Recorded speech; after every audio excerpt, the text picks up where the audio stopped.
Bismillahirrahmanirrahim. Assalamualaikum warahmatullahi wabarakatuh. Sahabat sekalian, pada kesempatan kali ini saya ingin sharing sebuah teori yang dikembangkan oleh seorang psikolog keturunan Jerman dan Amerika, yaitu Erik Erikson. Erik Erikson mengembangkan teori yang disebut dengan psychosocial development. Psiko artinya kebutuhan individu, digabungkan dengan sosial, yaitu tuntutan masyarakat atau tuntutan sosial. Development artinya adalah perkembangan. Jadi dalam hal ini Erik Erikson mengembangkan 8 tahap perkembangan manusia. Ya, dia membagi menjadi 8 perkembangan individu ataupun manusia. Yang pertama adalah usia 0 sampai 1 tahun. Usia 0 sampai 1 tahun ini memiliki karakter kepercayaan dan ketidakpercayaan. Anak usia baru lahir ya sampai 1 tahun, dia akan bisa merasakan siapa orang yang merawatnya, siapa orang yang peduli terhadap dirinya. Dan itu akan menjadi sebuah trust, kepercayaan bagi dirinya. Ketika datang orang lain yang mungkin itu asing, dia tidak mengenalinya, pasti dianggapnya ini adalah sebuah ketidakpercayaan, sehingga dia tidak nyaman, mungkin seperti itu ya. Nah, ini adalah usia 0 sampai 1 tahun. Tahapannya adalah trust versus mistrust. Yang kedua tahapan yang kedua adalah usia 1 sampai 3 tahun. Usia 1 sampai 3 tahun ini ada autonomy versus shame and doubt. Artinya otonomi itu adalah kemandirian, dan yang lawannya itu adalah rasa malu ataupun ragu. Nah, ini adalah karakter anak ketika usia 1 sampai 3 tahun ini bisa mandiri atau bisa memiliki rasa malu, ragu, seperti itu ya. Nah, ini jadi kita bisa melihat. Saya punya anak 2. Anak pertama, biasalah anak pertama itu kan biasanya dimanja seperti itu ya, sehingga tidur harus dikelonin, makan harus disuapin, dan mungkin kurang mandiri gitu ya. Bisa dikatakan kurang mandiri. Berbeda dengan anak yang kedua. Ketika anak yang kedua ini memang betul-betul berbeda. Dia makan sendiri, tidur sendiri, tidak ribet, tidak sulit ya untuk memberikan instruksi kepada anak yang kedua ini. Nah, ini perbedaan ya. Jadi ketika ada anak yang memang mandiri ya, berarti itu dia tumbuh dan berkembang dengan baik gitu ya. Nah, tapi ada juga anak yang mungkin pada usia 0 sampai 1 dari 1 sampai 3 tahun ini dia memiliki rasa malu dan ragu. Nah, bagi orang tua kita harus memperhatikan bagaimana mendidik anak ya supaya mandiri, mulai dari toilet training ya, bagaimana makan, minum, tidur. Nah, itu usahakan supaya mereka mandiri. Tahapan itu yang tahapan yang kedua. Tahapan yang ketiga adalah usia 3 sampai 6 tahun. Usia 3 sampai 6 tahun ini memiliki inisiatif dan will atau rasa bersalah. Jadi ketika usia 3 sampai 6 tahun ini kan anak mungkin usia masuk TK ya, masuk PAUD ya. Usia 3 sampai 6 tahun itu kan pra dasar ya, usia TK, usia PAUD. Nah, sehingga itu anak itu memiliki inisiatif dan will. Biasanya anak-anak itu dia coret-coret di tembok gitu kan ya, kemudian dia senang mewarnai, kemudian dia senang membuat bermain gitu ya. Nah, kalau orang Sunda bilang anjang-anjangan seperti itu ya. Nah, itu merupakan inisiatif dia ya.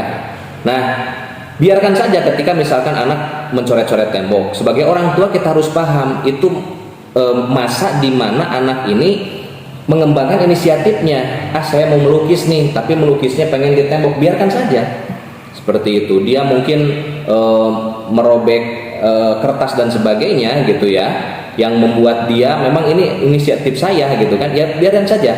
Jadi tidak usah kita marah kepada anak, karena usia 3 sampai 6 tahun ini adalah usia inisiatif ya, dan rasa bersalah. Kalau misalkan kita marahi ya anak yang coret-coret tembok itu, kemudian kita marahi, nah itu berarti dia akan merasa bersalah.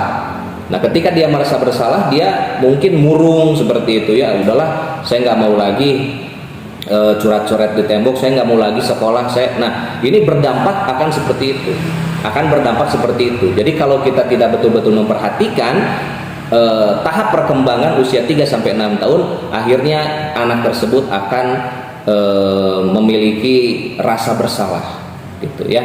Nah ini bagi orang tua, mari kita sama-sama perhatikan ya tahapan-tahapan perkembangan ini.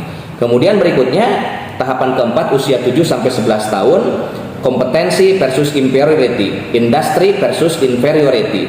Nah dia memiliki kompetensi, saya memiliki kemampuan, dan juga dia bisa juga merasakan rendah diri.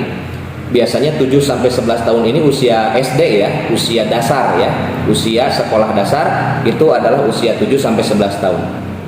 Biasanya di SD, di sekolah dasar itu kan anak mulai kelihatan prestasinya. Dia bisa membaca, menulis, berhitung, kemudian mungkin ada prestasi-prestasi yang ditorehkan seperti itu ya. Dia berhasil menjadi juara misalkan ya, lomba bernyanyi, lomba mewarnai, kemudian lomba berhitung, calistung gitu, atau olahraga. Nah ini adalah tahapan di mana anak itu memiliki kompetensi. Kita harus perhatikan betul anak-anak di usia SD, anak-anak usia 7-11 tahun ini adalah masa-masa mengembangkan kompetensinya. Betul-betul dia, ini loh prestasi saya bisa loh. Itu harus betul-betul diapresiasi oleh orang tuanya. Jangan sampai dia merasa rendah diri. Nah bagi orang tua juga harus paham, setiap anak, setiap orang itu memiliki kelebihan dan kelemahan. Tidak mesti prestasi itu diukur oleh ukuran akademik atau ukuran intelektual ya.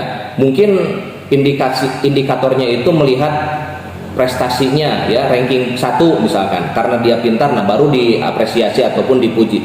Tetapi sebetulnya bukan hal itu yang harus kita apresiasi ya, tetapi dengan berbagai kompetensi yang dia miliki, misalkan dia juara olahraga, dia juara kesenian, keterampilan dan sebagainya, itulah yang harus kita hargai. Karena mungkin anak ini kurang berprestasi di dalam akademik tetapi berprestasi di luar akademik. Nah itulah, jangan sampai anak merasa rendah diri gitu ya. Kalau misalkan kita samaratakan anak diukur dengan prestasi akademiknya, kita tidak adil dong kalau seperti itu. Nah usia 7-11 tahun ini adalah usia di mana orang ataupun anak itu industri ya, dia betul-betul menunjukkan ini saya bisa melakukan ini, apresiasi betul. Jangan sampai dia merasakan inferiority, artinya merasa rendah diri. Oke, itu yang keempat, tahapan yang keempat. Tahapan yang kelima adalah usia 12-18 tahun. 12-18 tahun ini adalah identity versus rule confusion. Artinya adalah pencarian identitas, pencarian jati diri ya, dan kebingungan ya, kebingungan peran. Nah biasanya usia 12-18 tahun ini adalah usia-usia remaja ya, remaja awal gitu kan. Nah kalau misalkan kita lihat usia-usia remaja awal ini kan biasanya anak-anak itu mulai bertingkah gitu kan ya. Bertingkahnya mungkin positif, mungkin juga negatif. Nah bagi anak yang sudah menemukan jati diri ya, misalkan saya memang senang di dalam akademik, dia betul-betul berprestasi dalam akademik. Saya senang dalam olahraga, dia betul-betul olahraga. Saya senang di keterampilan seni dan sebagainya, dia fokus di sana. Dia menunjukkan jati dirinya bahwa ini adalah saya gitu ya. Nah ketika tidak menemukan jati dirinya, ini yang bahaya. Dia akan mulai mencari teman, mencari kawan, yang pada akhirnya dia kebingungan. Saya ini siapa? Saya ini bisa apa? Gitu. Nah makanya tugas orang tua itu adalah bagaimana mengarahkan anak supaya betul-betul dia menemukan jati dirinya. Kamu ini suka apa? Bakat dan minatnya itu di mana gitu ya, apa gitu kan. Nah sehingga orang tua itu bisa mengarahkan. Kalau memang dia senang olahraga, arahkan untuk dilatih olahraga. kalau dia senang di seni, masukkan ke sanggar. Keterampilan begitu juga ya, masukkan ke sanggar melukis mungkin gitu ya. Nah itu adalah supaya anak itu betul-betul memiliki jati diri. Jangan sampai anak ini akhirnya tergabung dengan hal-hal yang tidak baik gitu ya. Kita bisa melihat beberapa kasus yang terjadi tentang geng motor, tentang kenakalan remaja, kasus narkoba, itu yang menjadi incarannya ataupun yang menjadi korbannya adalah usia-usia 12 sampai 18 tahun. Usia-usia remaja, usia-usia sekolah SMP dan SMA lah ya.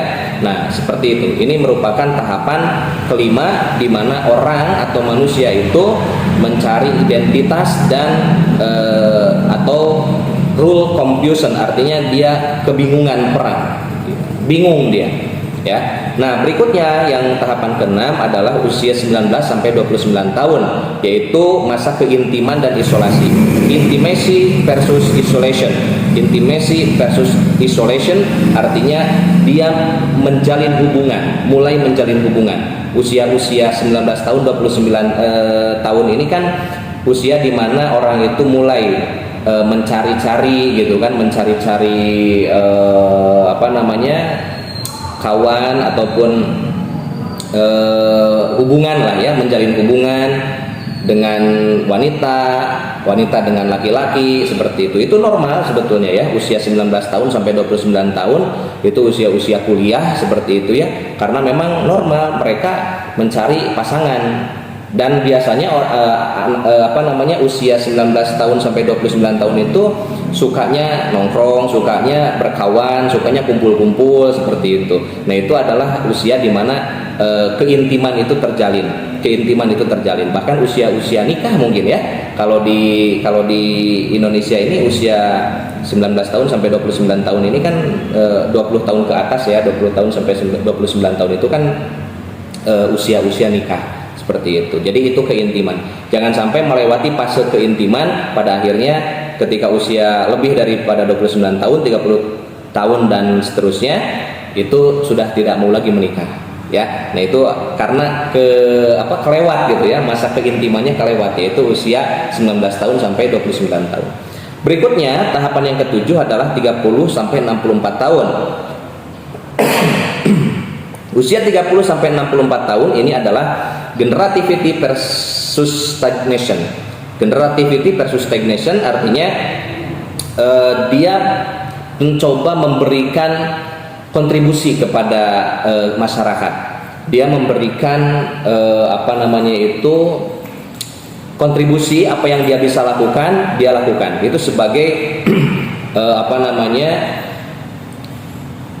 kontribusi kepada masyarakat. Nah, itu wajar ketika misalkan usia 30 tahun sampai 64 tahun itu orang biasanya ingin sudah mulai itu ya menjadi pegawai gitu kan, sudah mulai menjadi pejabat, sudah mulai bersosialisasi dengan masyarakat ya, berkiprah di masyarakat. Yaitu adalah usia 30 sampai 64 tahun.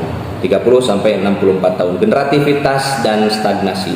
Nah, kalau tidak, misalkan dia tidak bekerja, bahkan dia kebingungan mau kerja apa, nah itu akhirnya kehilangan momen ya, sampai usia 64 tahun ini dia tidak jelas pekerjaannya apa, seperti itu ya. Jadi usia 30 sampai 64 tahun ini adalah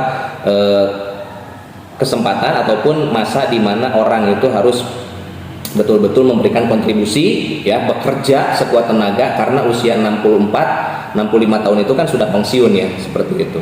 Nah, ini. Jadi usia 30 sampai 64 tahun. Nah, kemudian yang terakhir 65 tahun ke atas ini adalah integritas ego integrity versus despair. Jadi ini orang tua mungkin ya, usia di mana sudah pensiun, di mana sudah sepuh seperti itu ya. Itu dia akan bangga ya, ego integrity itu dia akan merasakan bangga dengan pencapaian tahapan-tahapan kehidupannya. Saya berhasil. Nah, itu akan membuat dia bangga ya anak-anak saya sukses, saya bahagia, saya senang gitu kan ya, ketika di akhir-akhir hidupnya itu ya, itu akan merasakan ego inferior integrity gitu ya. Bagus itu kalau misalkan dia merasa bangga atas capaian-capaian kehidupannya. Tetapi kalau dia tidak merasakan tahapan-tahapan itu dilalui dengan baik, nah maka dia akan merasakan despair, artinya keputusasaan. Ya akhirnya di akhir kehidupannya itu dia merasa tidak bahagia, merasa gagal seperti itu ya. Nah jadi itu adalah karakter orang tua gitu ya. Jadi sehingga kita ini betul-betul harus paham kepada orang tua itu di mana dia gitu kan ya, apa yang dia rasakan, apakah dia memiliki kebanggaan atau keputusasaan. Nah jadi orang tua betul-betul kita harus paham ya, bagaimana menyikapi mungkin orang tua kita yang sudah mulai sepuh seperti itu. Nah inilah tahapan-tahapan perkembangan manusia yang bisa membantu kita untuk memahami karakter manusia. Ya, demikian sahabat sekalian sharing kita pada kali ini, mudah-mudahan bermanfaat. Mohon maaf apabila dalam penyampaiannya ada kekurangan ataupun kesalahpahaman, mohon maaf, itu adalah murni dari keterbatasan saya. Demikian, terima kasih. Assalamualaikum warahmatullahi wabarakatuh.